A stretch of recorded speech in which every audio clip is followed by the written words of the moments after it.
Hello and most welcome to H813. I am currently in Lindome, little village south of Gothenburg, about, could it be like 20 kilometers or 15 or 20 miles, equivalents of 2 Swedish miles. Today I will talk about spectres of Marx. That's an investigation in further divisions, and I'm afraid currently at this place I do not have whiteboard for some reason. It hasn't been provided here. It would have been rather good, but you might all know the drill. And first something sort of gets divided, a wholeness or whatever it is gets divided. We started with a division, a subjectively made division by the subject, and it comes in two parts. And one is the material and the other one is the non-material. The second sweep of the magician's hands or hand is to divert the attention from the lesser thing to the greater thing. That's the attention phase. We call it prioritizing, giving priority to something. Something is more important. That's the material. It also has presence. It's in front of the subject like an object in space. It has proximity in time and space. It's present in front of me. The third motion of the magician's hand, could be Darren Brown, is to further divert the attention by marginalization. We start to define the attention of what it is not. So we are making something around the thing that we prioritize, and that is what it's not. By doing so, we think we make it sharper. The not material is not present, it's absent, it's not here in time, neither is it present to the subject in space. And this can be viewed in many ways. Something that is not present in Marx, that is history. History is something absent. The now is more important. The past is unimportant, and the now is made important by shoving away the past.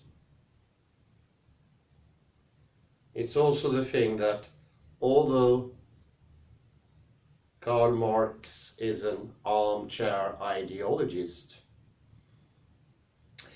and know little or anything about science, not even at the day, mid-19th century, he knows little about what is material, but he thought it to be more enduring, more permanent, whereas the non-material was less permanent. And it also comes to, what can you do with the material? Well, you can measure it, you can weigh it, you can quantify it. That is something you cannot do with a marginalized part, cannot be quantifiable. And the idea of matter of being something superior, it's something that shines all through Marx's writings, and for that matter also Engels. As a matter of fact, I have been at the last abode of Karl Marx. It's in Highgate Cemetery, northern London, many years ago. And speaking about spectres, it's a very, very ghostly place. I have the unfortune to be locked inside the churchyard as well. They closed rather early, 4 o'clock. And when we finally found the tomb of Karl Marx, there were some other chaps there, and we shared a whiskey and a salute to the deceased ideologist. In the chat we forgot about presencing. We had became absent in the mind of the churchyard caretaker. When we finally came to the gates of Highgate Cemetery, we discovered that the gates were indeed high. I would say 3 to 4 yards, and ending in sharp pikes, and a big chain where the gate was earlier opened. Ghostly thing. And that was the absolute feeling of being absent.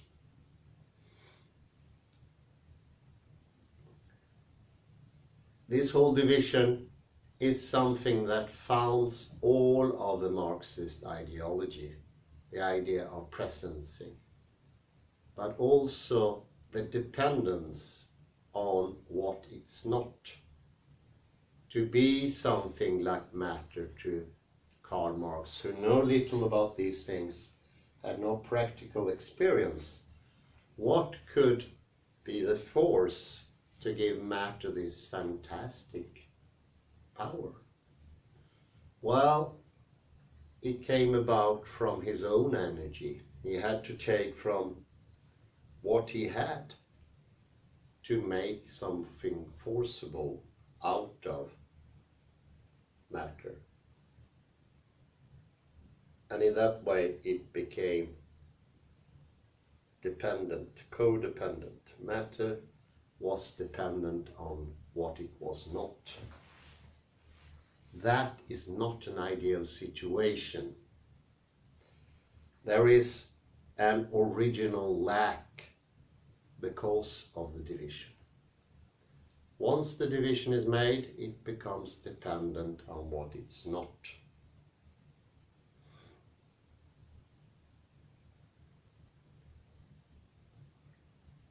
There is also a good idea here to compare the division Karl Marx did, and many except him in that period, starting with the 18th century already, and it was a sort of reversal of the division already Plato made.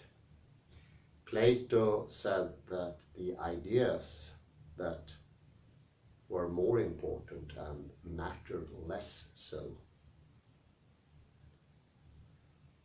Ideas were present to the all-seeing eye, or the subject, in the same manner as matter was present to Karl Marx, but somewhere a reversal had been made. I argue that this is not a reversal in any true sense. It's actually the same thing. The division is not stated anywhere. There's no hypothesis of a division. It is just happenstance. And everything unfounded always is completely and utterly unstable. So what we perceive to be a reversal is not so. It was not stable from the beginning. It was already always dependent. at the very outset. Not after half a year, not after 5 years. Some people often claim that Marxism had a tryout in, for instance, Russia for 5 years, and then it collapsed. No, the original lack was already always there. He had never left.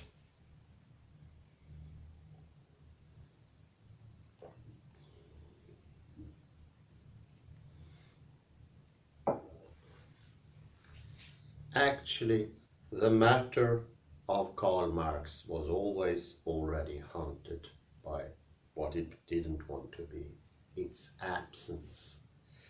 And as I saw Karl Marx as, once upon a time, when I was in Highgate Cemetery, as pure absence, so was his beloved matter. And of course Marx knew at his heart, or his innermost part of himself, that the absence was already always present.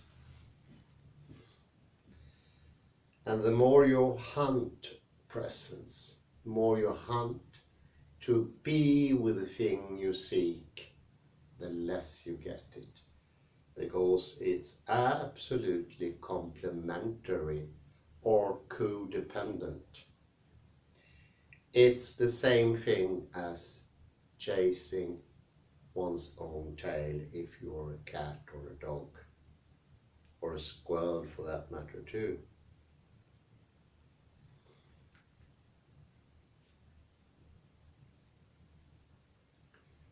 And of course he drew a lot of his attention and his force from the prevailing scientism at that time.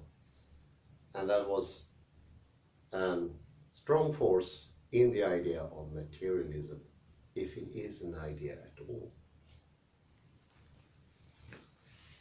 But most of those people saw matter in the way it was practically founded and used. And that is the difference. When you have a practicality, you are not dependent solely on shoving something away, defining something by what it is not.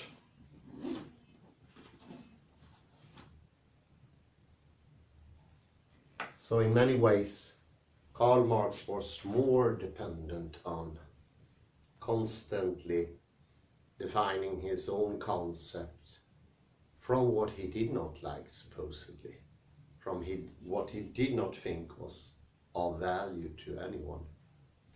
Something that should be discarded as ideas, mere ideas. In some way, matter itself made for future. Nothing need to be willed or be present in the sense of ideas. History made itself. And he made what I always learned to be a reversal of Hegel. But I don't think it was reversal, it was exactly the same thing. The unstableness doesn't mean that there is an up and a down.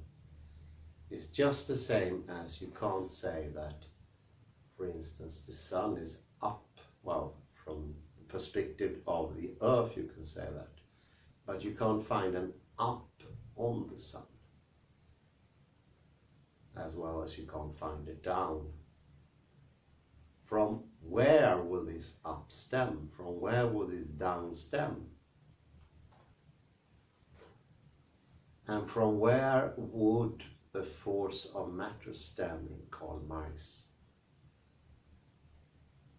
case?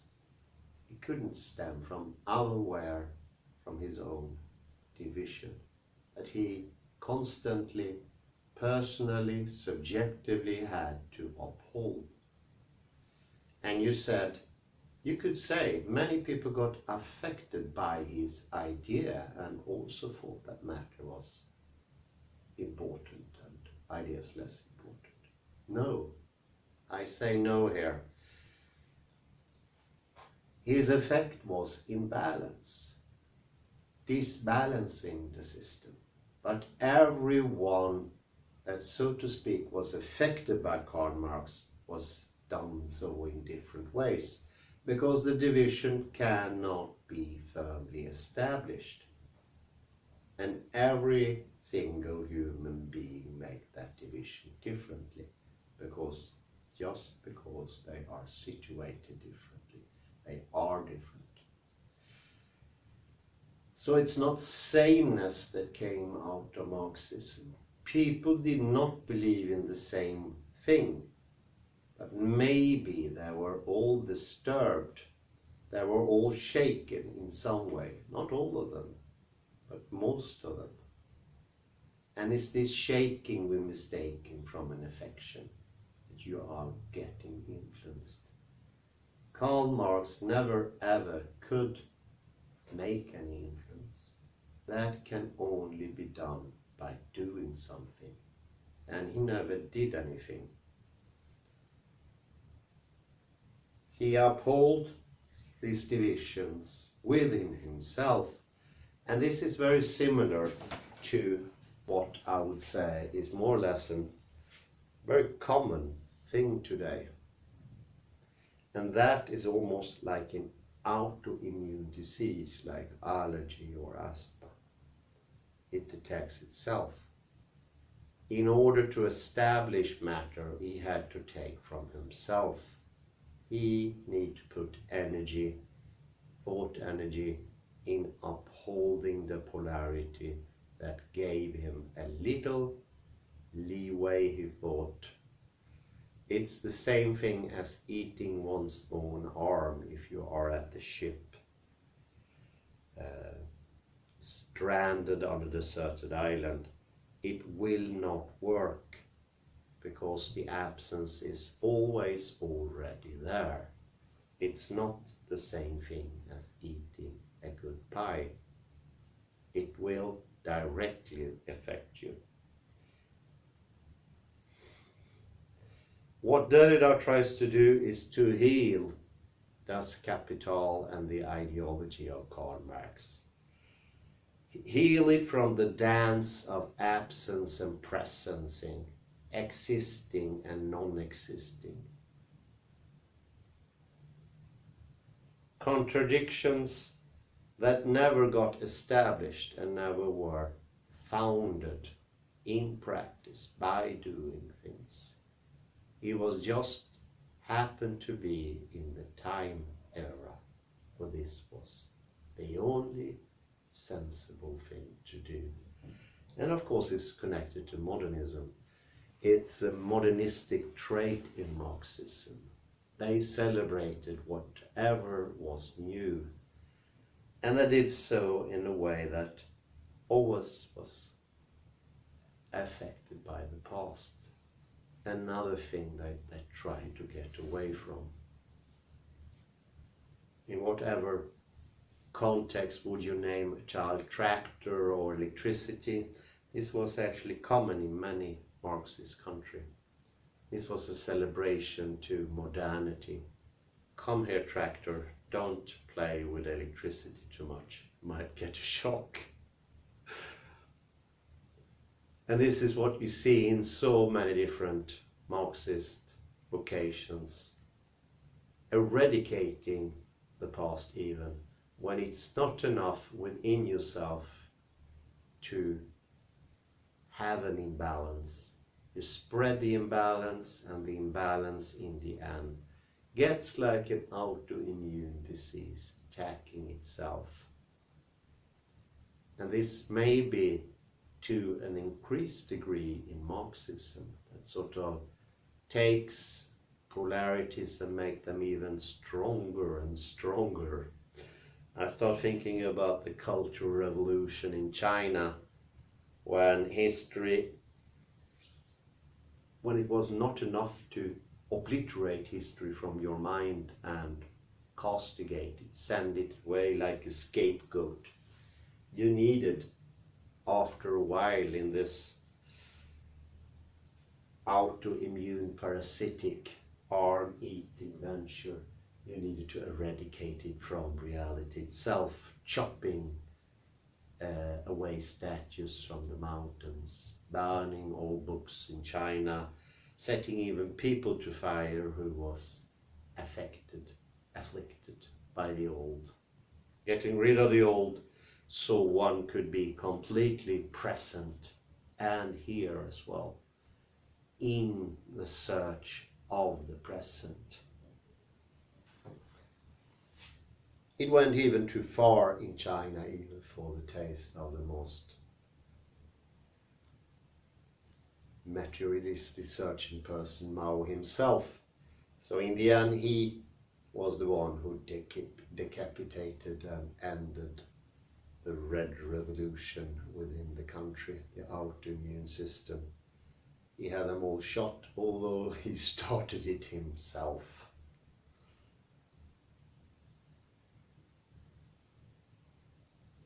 We cannot understand this tendency without going back to Marx and deconstructing. It would be impossible if we don't understand that the lack is already present and it has always been present. And we start thinking there is a time lag somewhere. We can actually have something for nothing, so to speak. We can actually gain some leeway by being